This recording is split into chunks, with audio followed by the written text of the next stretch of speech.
Hi, this is Rick, Vintage Oddball Cards. Hope everyone's doing well out there. Well, I had a request. Someone texted me, why don't I show he wanted me to show my rarest cards in my collection, but I kind of narrowed it down to my rarest pre-war cards in my collection. And that was kind of tough, I didn't really look at population reports. It just kind of going, what I see in auction houses and eBay, and just basically my opinion of the rarest cards in my collection. All these cards probably pop reports under 20 for each of these cards total. But I didn't just go by that. I also kind of went by my basic knowledge of what I see out there and what I consider to be rare. And you might agree or disagree.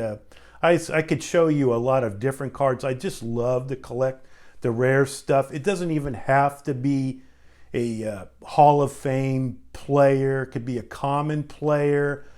But the hunt is half the fun for me. It could take me a year or two to find a card that I've been or a set I've been looking for. So so hopefully you enjoy this video. Before I start, I want to show you one card that's probably the most graded card of all time, and it's not a pre-war card, but I just pulled it out for fun here. And that's the 89 Upper Deck Ken Griffey card. I think this one's been graded nearly 100,000 cards have been graded. And this is actually in one of the old labels for PSA. But a fantastic card. But the cards I'm showing you haven't been graded 100,000 times. We're talking cards that are maybe a few in existence. So why don't this is going to be fun. I always love looking through cards. So we're going to start with the 1929-30 Rogers Pete Herb Pinnock card. And Herb Pinnock is a Hall of Famer pitcher, pitched for the Yankees in the heyday with Garrick and Ruth, Hall of Famer, like I said. Rogers Pete, children's clothing store, men's clothing store, high end. These cards would be given to kids to put in albums. That's probably why you don't see too many of them. They're blank back here. I also recently picked up at the National, I've shown this one, is the Ty Cobb. So those Rogers Pete. Next one is a 1911 Helmar Stamps of Home Run Baker. These were put directly into the cigarettes package of Helmar cigarettes. Great image of Home Run Baker. The 1911 Baseball Bats. I've been always looking for a baseball bats card.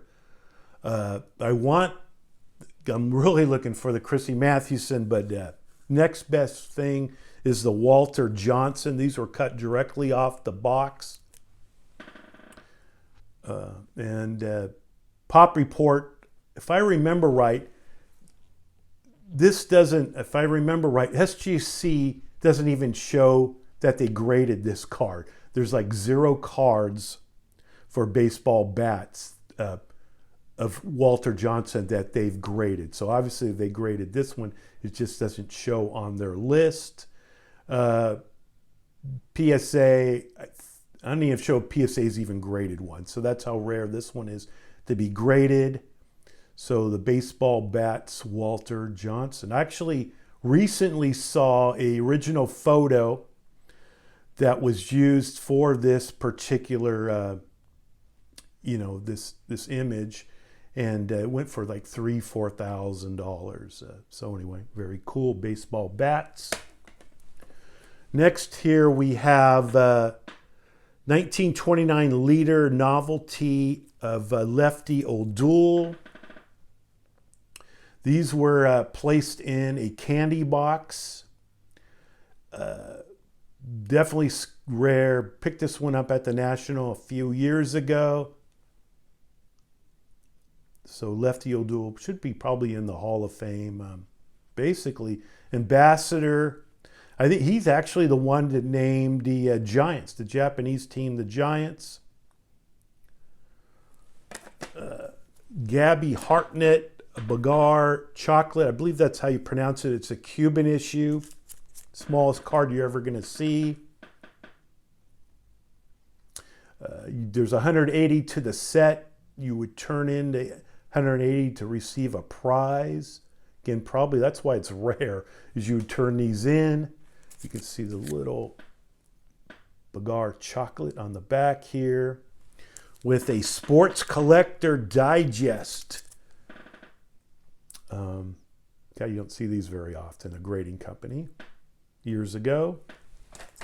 How about a 1916 Home Run Baker? Big head, strip card. I'm sure Scott would appreciate this great drawing of Home Run Baker here. Probably rare because, I mean, who's going to collect something that looks like that? But very scarce. 1933 Uncle Jack's Bill Terry home run. Bill Terry, fantastic hitter for the Giants. Career 340 hitter. Kind of overlooked in the hobby. Just a hitting machine. Uncle Jack's. These were placed in a wax paper see-through with a piece of gum and a coupon, a chance to win a trip to the World Series. Blank back here. Now this one is my recent pickup, and it's not a Hall of Fame player. Larry Doyle, fantastic Giants player, second baseman. Actually won the Chalmers Award for the best, had the best year for the National League. I don't know if it was 1915, somewhere around there. Won a batting champion, played forever for the Giants. But they say this is a strip card of Larry Doyle, but I believe to be more like cut off a box because it's very similar to the W555 baseball snapshots card. Here's a Johnny Evers here. These are pretty rare too, but this one's really rare. So I'm guessing this was cut off maybe of the same Jay Myers company who came up with the baseball snapshots candy box. I'm sure this looks very similar, maybe the same company. Just, we don't know. There's no picture of a box or a box that exists currently, so really happy to pick this one up. You don't never see these. I've shown this one before. It's the 1927 Honey Boy of Tris Speaker, Canadian issue. How about the 1933 Tattoo Orbit of Kiki Kai Collier, self-developing card. Put a little spit on there, wipe it, and self-develops to a Kai Collier. The 1923 German baseball transfer of Grover Alexander. Let's see here. I got one other one I'd like to show you. This one here, I didn't want to show rare backs. Maybe that's a different video. I kind of stayed away from that. But this one has a kind of a rare front. It's the 1913 Tom Barker game, Frank Baker Fenway Brewing Company. It has the stamp on the front here, which you don't see very often. But hey, Enjoyed doing this video. Thanks for watching. This is Rick, Vintage Oddball Cards. Bye.